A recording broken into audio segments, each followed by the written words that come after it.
Kamu ngapain di sini? Di Jerman? Di sini aku lagi ada kayak praktikum, kayak magang gitu istilahnya terus di klinik sama di rumah sakit. Kalau di rumah sakit Reha itu ada namanya rehabilitasi. Oh ya. Itu ada namanya interdisciplinary approach gitu. Jadi yang ngurusin nggak cuman kinder arts atau dokter anaknya, tapi juga kolaborasi sama disiplin yang lain. Iya, disiplin yang lain. Apa ada yang psikolog, ada psikiater, ada diabetes, itu ada namanya diabetologe. Ya mungkin yang paling pasti ya bagian asuransi itu. Karena itu kan bener-bener menolong masyarakat yang kurang mampu gitu kan. Iya lah, kan Indonesia kan juga ada BPJS kan. Nah tapi kan BPJS itu coverage-nya apa ya? Luasan coverage-nya ya. Iya, coverage-nya tuh nggak seluas itu gitu loh. Si dokter itu lihat apakah bayi itu kepalanya kayak tengkoraknya sudah fix, nggak bisa melebar lagi. Oh. Atau masih bisa melebar? Iya masih bisa. Ya kalau misalkan udah fix, nggak bisa. Itu kasian nanti dong. Iya kejepit otaknya. Gitu. Iya.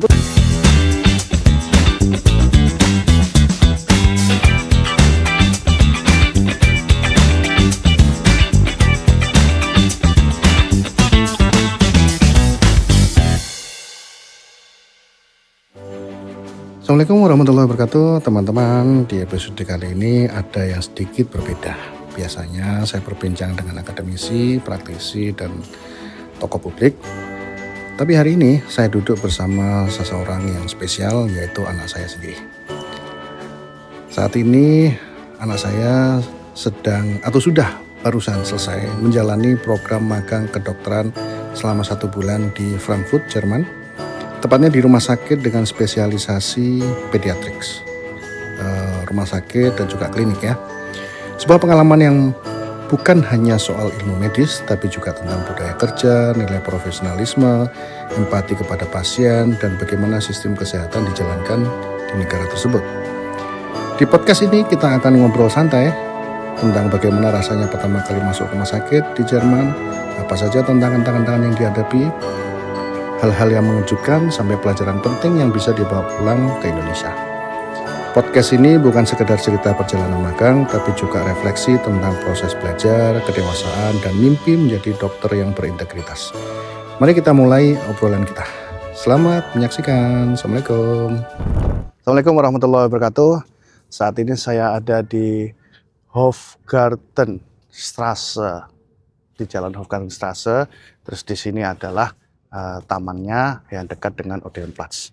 Saat ini saya bersama dengan anak saya yang sudah 1 bulan di Jerman. Assalamualaikum, Bapak. Salam. Kamu ngapain di sini? Di Jerman? Di sini aku lagi ada kayak praktikum, kayak magang gitu istilahnya terus di klinik sama di rumah sakit. Oke. Ya. Di klinik yang fokusnya ke umum apa ke spesialis tertentu? Ke pediatrics. Jadi kasus-kasusnya mulai dari anak kecil sampai remaja gitu. Remaja itu umur berapa? 18 ya. Ada juga remaja yang datang ke sana? Ada kalau di rumah sakit. Ada di rumah sakit ya? Ya klinik juga ada. Oh itu. Klinik itu swasta apa pemerintah? Swasta. Oh, swasta ya? Swasta. Oh oke. Berarti kalau swasta mereka bayar sendiri atau pakai asuransi? Bisa asuransi. Bisa asuransi ya? Bisa asuransi. Kayaknya mereka harus wajib ya asuransi itu ya? Iya. Oh. Terus rata-rata ada yang pasien datang ke klinik tersebut itu pasiennya model apa? Sakit apa maksudnya? Tergantung. Kalau di rumah sakit itu memang rumah sakit rehabilitasi. Jadi emang hitungannya kayak pasien yang nginep inpatient gitu. Jadi bermalam gitu ya maksudnya? Iya. Opname. Nah, terus fokusnya itu kan rehabilitasi. Jadi udah bukan memastikan penyakitnya itu apa, tapi fokus untuk mengobati atau mengontrolnya. Apa contoh yang sudah dideteksi kena penyakit apa, terus kemudian mengharuskan untuk stay di sana? Contohnya apa? Sakit apa? Contohnya ada ADHD, terus ada autis. ADHD itu, ini mungkin yang lihat bukan orang dokter, Kak. ADHD itu kayak anak yang gak bisa diem gitu. Jadi aktif. Ya aktifnya tuh aktif. Hyperaktif. Ya, jadi dikit-dikit waktu ngerjain apa gitu bosen, dikit-dikit di sini, dikit-dikit di sana, Pindah dikit-dikit gitu ya? sana, ya jadi kayak ya nggak selesai-selesai, nggak fokus-fokus gitu. Oh, oke. Nah, terus gimana kalau udah aktif gitu, apa treatmentnya gimana? Kalau di rumah sakit Reha itu ada Gimana? Rumah sakit namanya apa? rehabilitasi. Oh ya, heeh. Itu ada namanya interdisciplinary Mhm, approach gitu. mhm. Jadi yang ngurusin nggak cuman kinder arts atau dokter anaknya, tapi Di juga kolaborasi sama sama disiplin yang lain? iya disiplin yang lain. Apa Ada yang contohnya? psikolog, ada psikiater, ada Hmm, kalau diabetes itu ada namanya diabetologe, terus ada asistennya yang ngajarin caranya. diabetolog itu apa, Kak? Bukan dokter anak ya? Beda beda beda. Diabetologe itu yang fokusnya ke diabetes aja gitu. Jadi ya Hmm, nggak nanganin penyakit anak selain diabetes. Kalau dia nggak ngambil apa PPDS mhm, Kinder Arts, mhm, ya berarti dia ngurusin diabetes aja gitu. mmm, pernah nggak ada pasien yang datang ke sana, "Oh, nih lihat, ini barusan ada suara burung merpati yang, wah, tiba-tiba terbang barengan," gitu. Pernah nggak ada pasien yang, rehab itu, terus kemudian di situ ada, eee, dokter-dokter atau perawat-perawat atau dengan yang berbeda-beda? Banyak. Banyak ya? Malah kayaknya hampir semuanya kayak gitu. Soalnya ya emang di sini emang holistik banget gitu. Jadi kalau misalnya diabetes tipe 1 itu kan pada anak-anak. Nah, Mhm, kalau misalkan diabetesnya baru tahu kalau punya diabetesnya itu waktu remaja, itu kan mhm, pasti stressful gitu kan. Soalnya tiap sebelum makan dia harus kayak skin prick kayak ya ngetes, yang ngecek ngetes. gula? Ya ngecek gula, jadi kayak ditusuk dikit, Heeh, terus dicek gula darahnya berapa, terus mhm, dari situ, eee, terus harus ngeinjeksi insulin, mhm, terus waktu makan juga diatur kayak mmm, nggak bisa spontan, aku mau nambah gitu nggak bisa spontan, aku mau dessert gitu nggak nasi bisa. pecel, gorengan, gitu, Iya susah ya? harus dihitung Rendang gitu, harus dihitung, terus juga habis makan tuh juga dilihat, apa, gula di darahnya. Nunggu berapa iya, lama?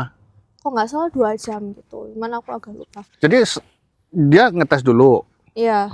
terus dilihat gula darahnya berapa gitu, terus Ya ya, makan, makan terus dulu apa? insulin dulu, Insulin dulu, heeh, terus makan, makan, terus terus dites cek, lagi. kalau masih ketinggian insulin lagi. Oh, terus sampai di bawah batasnya, di bawah batas boleh aman. Ya sampai ada range-nya lah, nggak ketinggian, Hmm, nggak keturunan gitu. loh, kamu bilang tadi apa namanya, remaja itu stressful lah. Kalau misalnya diabetesnya terjadi di anak kan lebih stressful orang tuanya kan? Loh, eee, ya mungkin orang tuanya yang stressful, cuman Iya. anaknya tuh nggak seberapa stressful. Maksudnya kalau misalnya remaja kan ada yang sampai demotivasi, terus depresi, akhirnya nggak mau Oh, nyuntik, nggak mau pakai insulin. Terus kan kalau di sini ada, kasus-kasusnya itu banyak yang kayak orang tua pisah gitu. oh di sini banyak ya? Iya banyak, banyak banget. Terus orang tuanya tuh minum-minum gitu, Hmm, itu banyak banget minum akhirnya apa? ya Minum susu? minum alkohol. Emang pernah pas pasiennya datang terus pas kamu ada di situ terus kemudian cerita bahwa orang tua saya pemabuk, orang tua saya pisah gitu, pernah? Pas Aku kamu di lihat sini? dari rekam medisnya. Oh, rekam medisnya. Iya, Oh, gimana? Bapaknya apa ibunya yang mabuk? ya tiap pasien beda-beda. Mhm. Cuman kalau ada Yang pernah kamu yang lihat lah? pernah aku lihat itu, bapaknya tuh ada kena kasus apa gitu akhirnya masuk penjara. Hmm, Terus ibunya itu mhm. mungkin karena stressful gitu ya, akhirnya minum-minum, Mungkin terus nggak ada income kali ya? Mungkin suaminya yang kerja bisa nggak ada juga income, atau oh, mungkin dia stressful, mungkin dia lagi hamil gitu kali ya, terus sendirian tuh kan nggak mudah capek gitu gitu ya, kan. berat gitu ya. Iya, terus akhirnya minum-minum, terus anaknya tuh jadi kena fetal alcohol syndrome. Pokoknya itu Fetal tuh apa maksudnya? fetal tuh ya sejak fetus, sejak lahir, sejak Oh, ya, janin itu maksudnya? ya kurang Udah lebih lah. udah terekspos sama alkohol yang diminum ibunya Ya, gitu ya? heeh, Terus apa akibat negatifnya? bisa macem-macem. Kalau ada anak yang bisa kayak sampai kota gitu. Apa?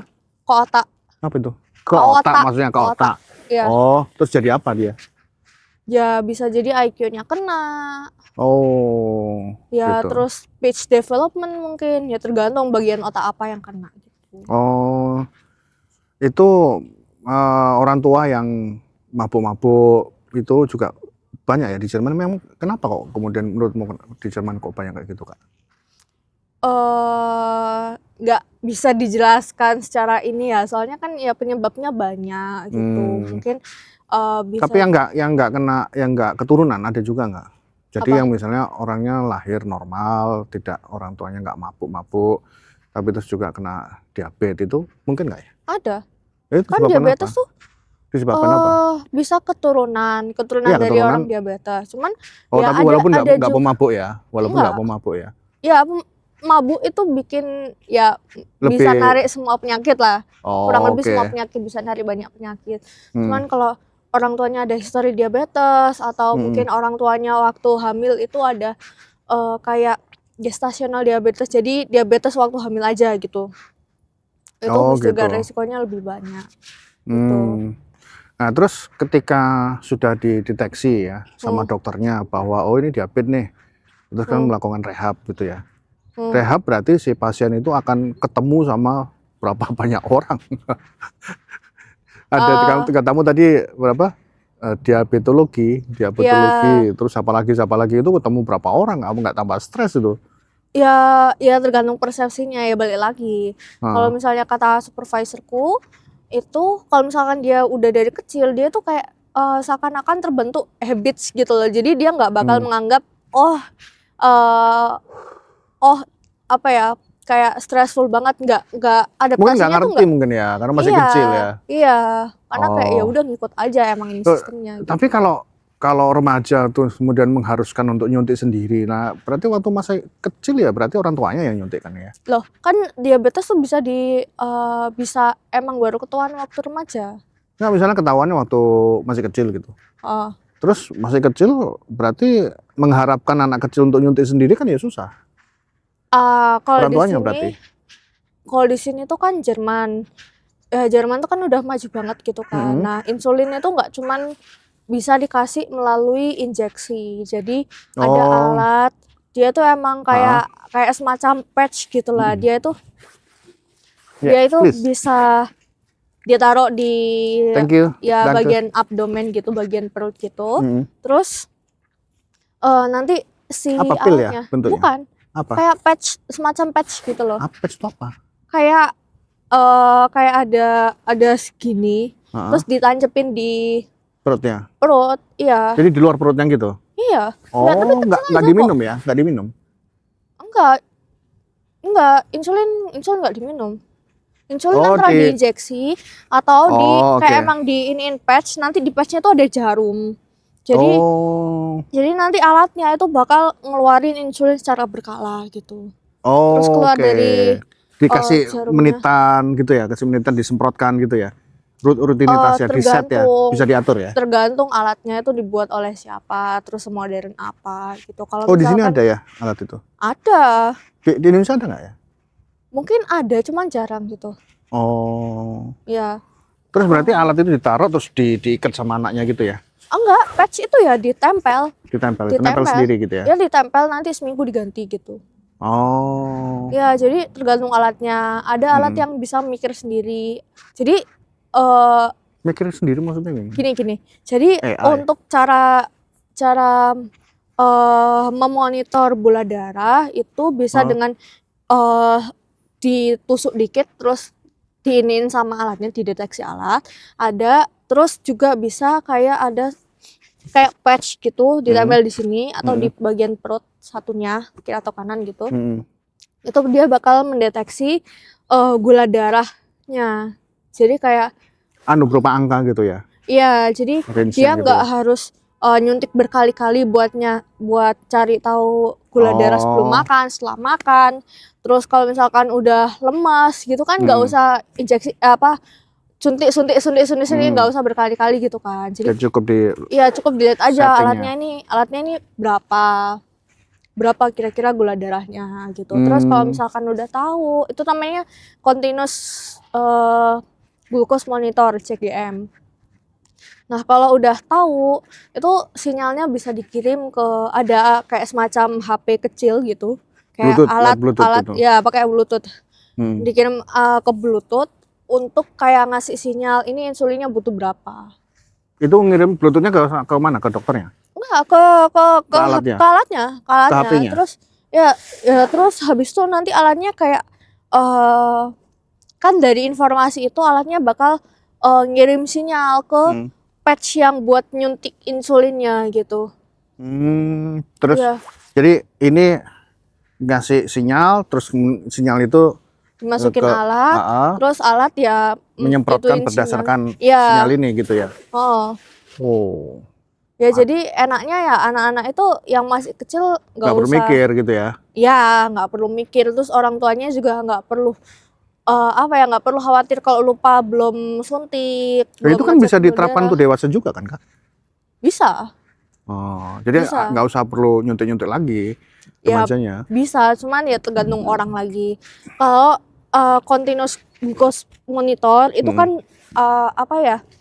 gula darahnya tuh bakal langsung ketahuan gitu loh, gula darahnya berapa. Itu kan nggak semua orang kepingin gitu. Soalnya ada orang yang bakal dimarahin kalau gula darahnya ketinggian, ada yang orang yang bakal dimarahin kalau kerendahan gitu kayak. Oh, Kan si alatnya juga bisa nyimpen history gitu kan. iya.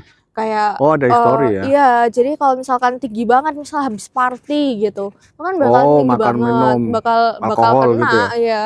Itu gitu bisa didesain nyambung ke laptopnya dokternya nggak, Kak ya? Lewat Bluetooth atau enggak kayak ada semacam flash disk gitu. Oh, flash disk kan manual, nggak yang real time maksudnya.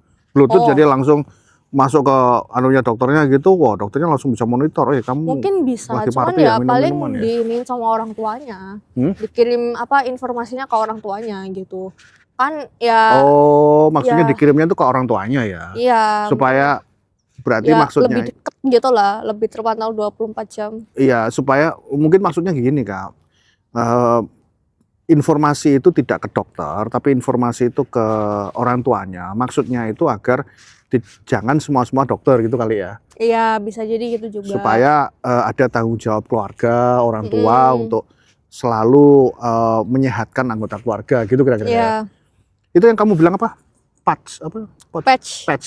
Ya, Patch itu apa? Pasiennya harus beli atau pemerintah pakai asuransi itu bisa dapat? sepahamku itu pakai asuransi. Jadi Ini asuransi. asuransi hitungannya asuransi pensiun. Kenapa maksudnya asuransi pensiun? Asuransi Karena pensiun. iya, kalau di sini kan orang misal orang udah kerja gitu ya. Itu nanti tiap gajinya itu bakal dipotong sama pajak dan Ya. asuransi pensiun. Oh, Jadi terus? tujuannya kenapa kok yang anak-anak di reha itu bakal disupport sama asuransi pensiun karena tujuannya biar dia itu kondisinya stabil, bisa bekerja. Terus dari bekerja itu kan dapat pemasukan. Nanti dari pemasukan itu bisa dipotong ke uang pensiun. Coba ulangi lagi Kak. Jadi Jadi setiap orang yang kerja, orang tua yang kerja, ya kan jadi dipotong kan pajak. ya kan misal anaknya itu anak diabetes gitu ya. Kalau anak diabetes terus nggak ditolong itu kan dia kayak ya sakit-sakitan, terus bisa nggak kerja karena Yang kelemahan. nggak kerja itu orang tuanya Pak? Anaknya. Oke, terus? Terus ya udah sakit-sakitan sering ke rumah sakit terus nggak terkontrol gitulah. Terus? Nah, tapi kalau misalkan dapat support itu si anaknya bakal stabil kan, terus bisa fokus sekolahnya, Bisa fokus sekolah. terus bisa cari kerja juga oke. Ya. Terus nanti kalau udah dapet pekerjaan kan dia juga bakal bayar Pajak asuransi. dan gitu Jadi maksudnya. uangnya tuh muter gitu loh. Muter. Oh ya. Berarti memang yang tadi itu berarti memang dikasih oleh pemerintah ya, supaya alat itu dikasih pemerintah supaya anak itu bisa aktivitas normal, juga bisa produktif, akhirnya dapat gaji, nanti dipotongkan pajak sama ini kayak gitu ya berarti ya. Ya kurang Luar lebih gitu. biasa ya. Apa yang kemudian kamu rasakan apa ya? Kalau kamu kan sudah di Indonesia udah lama ya, terus di Jerman itu walaupun kamu cuma 1 bulan, sekiranya yang bisa ada pelajaran untuk di Indonesia itu apa ya? Yang kamu selama ini pelajari dari sini? Mungkin dari teknologinya, mungkin dari apanya, servisnya, dan macam-macam. Ya mungkin yang paling pasti ya bagian asuransi itu. Karena itu kan bener-bener menolong masyarakat-masyarakat yang kurang mampu gitu kan. Ya lah kan sekarang Indonesia kan juga ada BPJS Kak, Nah, tapi kan BPJS itu nggak coveragenya, apa ya, luasan BPJS tuh coveragenya ya. iya coveragenya tuh nggak seluas itu gitu loh. Kalau BPJS itu kan Hmm. ya cuman beberapa penyakit yang ditanggung dan kayak ada batas maksimalnya gitu kan, tiap sebulan tuh berapa gitu. Nah, memang di sini nggak ada batas maksimal, mestinya ada Ya kan? maksudnya semua itu bisa ditentukan kalau misalkan ada evidence-nya. Hmm. Jadi kalau misalkan kasus-kasus yang kompleks itu belum tentu di Indonesia bakal di-cover gitu, di-cover sama BPJS. Cuman kalau di sini tuh di rehabilitasi itu mereka ada kayak conference rutin membahas semua kasus yang ada di cakupannya mereka gitu. Jadi lewat itu kayak Conference hasil rutin dari tuh siapa? conference. Pesertanya siapa? Ya itu interdisciplinary itu. Itu anu ya. Ada kinder arts, ada diabetologe, ada psikiatri, ada kalau misalkan anak-anak yang masih kecil itu ada kayak speech therapy, terus ada ergoterapi gitu. Itu ngumpul jadi satu. Terus ngasih rekomendasi buat ke dokter penanggung jawabnya. Nah, rekomendasi itu bernilai besar gitu loh. Jadi dengan adanya rekomendasi itu si anak ini bisa mendapatkan bantuan asuransi. Ya, jadi ya berarti gitu. sakti bener ya. Dokter yang ngasih rekomendasi itu. Iya, cakupannya emang ya lumayan dibantu. Artinya misalnya ya, si dokter habis diskusi sama tadi tim yang multidisiplin tadi itu menemukan bahwa ini kayaknya jenisnya baru, ini masih belum ada coveragenya di asuransi yang selama ini ada di Jerman itu. Kemudian dokternya itu ngajukan dengan data yang sangat lengkap, mengajukan supaya pasien yang belum tercover ini mohon bisa di cover, gitu bisa kali ya? Enggak lebih bisa, ya? lebih ke kayak ini kayaknya lebih baik berdasarkan pengalaman kami. Kalau misalkan pasien seperti ini itu lebih baik obatnya seperti ini, harus di-adjust seperti ini, terus pemeriksaan tambahannya lebih baik seperti ini. Nah, itu bisa bernilai kuat buat diklaim asuransi gitu. Artinya sebelumnya memang belum tercover gitu lah? Belum tentu ya, balik lagi tergantung pasiennya. Cuman kalau misalkan maksudnya ada berarti itu,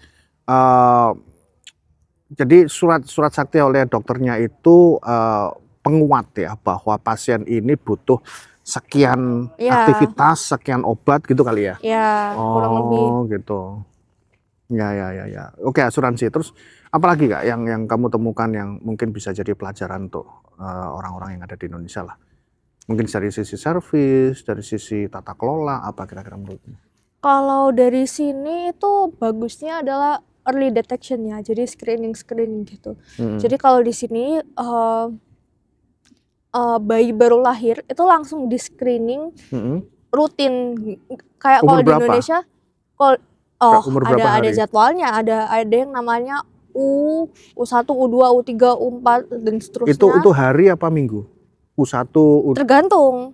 Kayak U1 itu newborn, bayi baru lahir. Terus U2 itu kalau nggak salah seminggu setelah bayi baru lahir. Ya ada jadwalnya gitu. Apa yang mereka teskan? Nah, itu dicek apakah ya balik lagi tergantung jadwalnya nih yang mana. Nah, terus mereka itu di setiap bakal ada tujuannya, kayak ada tujuannya untuk ngelihat berat badan bayi misalkan. Terus apakah kalau bayi kalau misalkan orang-orang bilang tengkorak bayi itu belum sepenuhnya kuat, itu emang benar gitu loh. Jadi emang di ada sini ada screeningnya ya?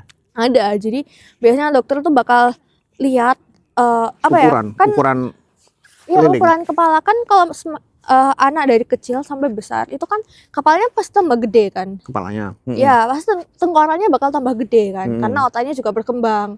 Nah, si dokter itu lihat apakah bayi itu kepalanya kayak tengkoraknya sudah fix, nggak bisa melebar lagi. Atau masih bisa melebar? Ya masih bisa. Ya kalau misalkan udah fix nggak bisa, itu kasian nanti dong. Iya kejepit otaknya. Gitu. Iya, terus gimana dong? Akhirnya dirujuk ke kayak rumah sakit. Nanti mereka yang menentukan butuh operasi atau enggak gitu-gitu. Oh, di sini ada ya? Ada. Di Indonesia kayak Ada, gitu ada nggak harusnya ada kasusnya? juga, cuman kalau early detection-nya aku belum tahu. Hmm. Hmm, Dan itu early detection itu wajib apa terserah dari orang tuanya? kayaknya Heeh. wajib. Jadi kayak setiap aku, Tapi pasien bayar nggak? kayaknya enggak sih, soalnya itu kayak literally emang program pemerintah gitu loh. Oh, jadi itu udah dianggap wajib oleh pemerintah gitu kali ya? Iya, ya sepahamku gitu, at least. Oh. Nggak, yang waktu kamu ada kayak pemeriksaan bayi yang di rumah sakit itu nggak sempet nanya-nanya, ini ditanggung asuransi atau apa gitu? Ya pasiennya terlalu banyak, Abi. Dokternya nggak sempat ngasih tahu Tapi aku per menarik ya, pasien, iya. berarti ada berapa early detection Kak selama, itu berarti bayinya belum boleh dibawa pulang ya? Boleh, cuman Oh. kayak kontrol lagi ketika Hmm. bulan keberapa gitu, kontrol Hmm. lagi. Itu Soalnya ada berapa early detection tesnya, ada banyak, screeningnya? cuman aku lupa detailnya gimana 5 soalnya. gitu? Lebih, Itu untuk 10-an. macam-macam ya? Iya, ada Apa yang aja yang ngecek kamu ingat? ya mungkin kepala itu, terus Hmm. ada mata. Hmm. Mata itu dicek apakah juling, Hmm. terus apakah ada potensi cancer. 3, apa lagi? Terus dilihat fungsi apa ya, kayak refleks bayinya. Kalau bayi Hmm. refleks itu kan apa ya, kalau misalkan ada benda, Hmm. si tangan bayi itu bakal kayak gini gitu loh. Oh ya, Ya, terus kalau misalkan dia refleksnya gini gitu ya? ya, Ha. terus misalnya dia tengkurap, itu Hmm. tangannya tuh bakal otomatis kayak Nyangga, gini, ha. ya nyangga gitu ya, kurang Normal lebih gitu. defaultnya begitu defaultnya. Ya normalnya kayak gitu. Terus dilihat apakah ada kelainan jantung atau apa yang Hmm. bersifat cacat dari lahir gitu. Hmm. Terus nanti dilihat 5. juga ada apa, kaki pengkor. Kaki Maksud pengkor bentuknya kalau di nggak normal Indonesia, gitu? katanya nggak ada gitu. Jadi ini tuh dilihat apa ya, kalau misalkan paha itu kan ada gini. Iya. Itu dilihat apakah emang posisinya udah pas atau kayak Hmm. gini terus ya dan sebagainya gitu. Kalau enggak nanti dia nggak bisa jalan, kayak jalannya tuh bakal terhambat gitu loh developmentnya. Ya. Ya Berapa terus itu? Berapa? Udah 6 itu terus. Apa lagi? terus ada kalau anak kecil itu kurang lebih 3 tahun Hmm. itu ada kayak ya mengetes spraha, jadi berbicaranya si anak. Kalau misalkan 2 tahun itu per kata-kata bisa. Kata-kata kalau seingatku itu Jadi ada kriterianya gitu. Udah bisa iya, ngomong ini enggak? Ya udah bisa ngomong ini iya, enggak? atau kalau enggak kayak beberapa huruf khusus kayak kalau dalam bahasa Inggris school gitu kan, Hmm. SCH. Hmm. Itu kan lumayan ya Susah. butuh Effort. belajar gitu lah. Hmm. Terus ya dilihat kayak penggunaan huruf-huruf yang lain tuh udah oke belum. Terus kan kalau di Jerman itu ada imigran juga lumayan banyak kan. Iya, dari Ya Turki, maksudnya dari Syria mungkin. Nah, terus? itu dilihat apakah dalam umur segitu si pasien ini sudah bisa bicara itu sampai mana gitu. Biasanya kalau misalnya orang dari imigran, terus itu kan ya anaknya bakal bingung gitu loh, kayak ini harus ngomongnya bahasa apa, bahasa mother language-nya atau bahasa yang dipakai di lingkungan sekitarnya gitu. Jadi ya itu dicek apakah dia itu speech delay karena emang bilingual atau gimana gitu. Oke, terakhir Kak. Kalau ini mungkin akan ditonton oleh banyak orang ya, termasuk juga mereka-mereka yang mungkin baru punya anak gitu ya. Kalau kamu bisa ngasih nasihat pada orang tua yang baru punya bayi gitu, kira-kira apa yang harus mereka lakukan? Misalnya, oh datanglah ke ini untuk urusan ini, untuk tes ini, untuk sini apa? Sebenarnya balik lagi, mereka bakal menetap di Jerman atau di Indonesia. Enggak, ini kan untuk yang lihat orang Indonesia. Ya kalau di Indonesia ya ada programnya sendiri, kayak imunisasi gitu. Imunisasi nanti bisa dikonsulkan aja sama dokter anaknya gitu. Nah di luar imunisasi yang ada di Indonesia dan yang ada di sini, apa yang nggak masuk dalam imunisasi di Indonesia?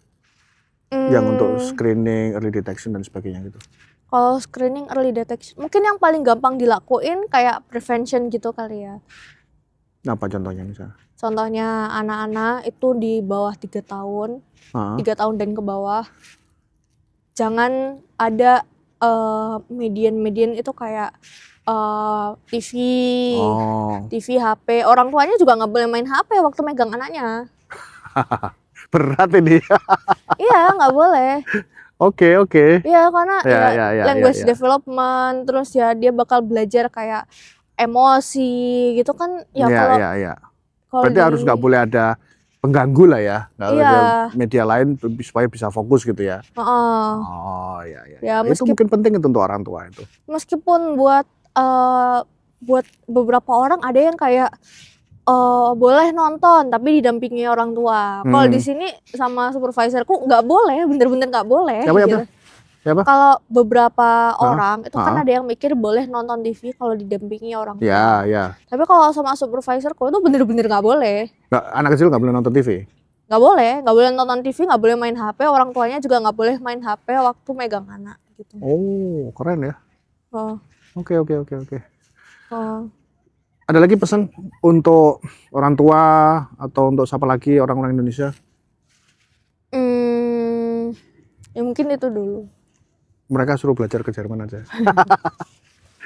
Atau kita saling inilah, saling belajar lah ya. Saya yakin Iya. juga ini Kak, orang Jerman juga mungkin perlu tahu. Mungkin juga banyak orang Jerman yang kepingin belajar ke Indonesia, Kak. Ya, mungkin ada sesuatu hal yang di Indonesia ada tapi di Jerman nggak ada dan Ya, itu emang ada. menarik orang Jerman untuk belajar. Nah, itu kita jadi bisa punya apa ya, alasan untuk kita harus kerjasama, Kak. Aku punya ini loh, kamu nggak punya ya. Ayo kita kerjasama yuk, kita saling menguntungkan. Yuk. Jadi kami punya kasus ini yang mungkin di iklim di yang ada 2 musim ya, kemudian ada karakter sakitnya tertentu yang mungkin di Eropa nggak ada gitu ya. Yang mungkin orang Barat juga kepingin tahu gitu. Nah, kita jadi punya alasan untuk bisa kolaborasi. Terima kasih Kak Anifa ya, sukses ya. Itu dulu diskusi sama anak saya. Terima kasih. Assalamualaikum warahmatullahi wabarakatuh. Tas dulu, Kak. Yuk.